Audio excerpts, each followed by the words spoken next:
สนใจน้องในบ่นี้น้องมากับไผอยากสนใจน้องในบ่นี้ผิวขาวผมยาวเป็นร้อนโอแม่มาก่อนน้องงามโสพี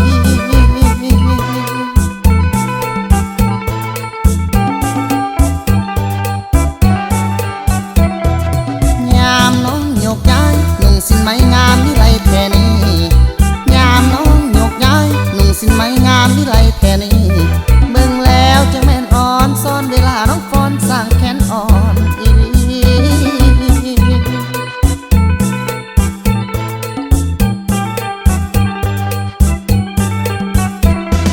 มีแฟนแล้วบ่อยากติดต่อมาเป็นแฟนอาย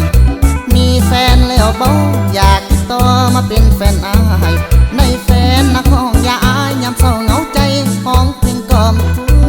กที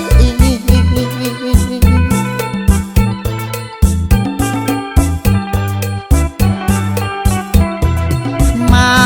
คนดีบ่าวคนนี้จะขอนำเนื้อส่งมาคนดีบ่าวคนนี้จะขอนำเนื้อส่งเพลงนี้เป็นรอบสุดท้ายน้องจงรออายอยู่ข้างหานลำวง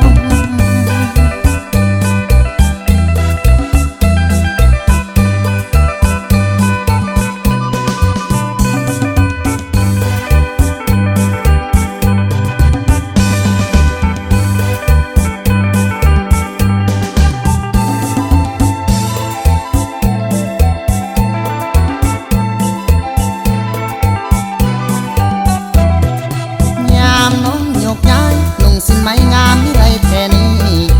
ยามน้องโยกย้ายนุ่งสินไหมงามวิไลแท่นี้เบิ่งแล้วจะแม่นอ่อนซ่อนเวลาน้องฟอนสร้างแขนอ่อนอีหลี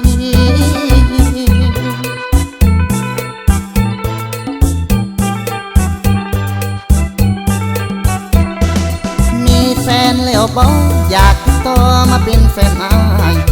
มีแฟนแล้วบ่อยากติดต่อมาเป็นแฟนอาย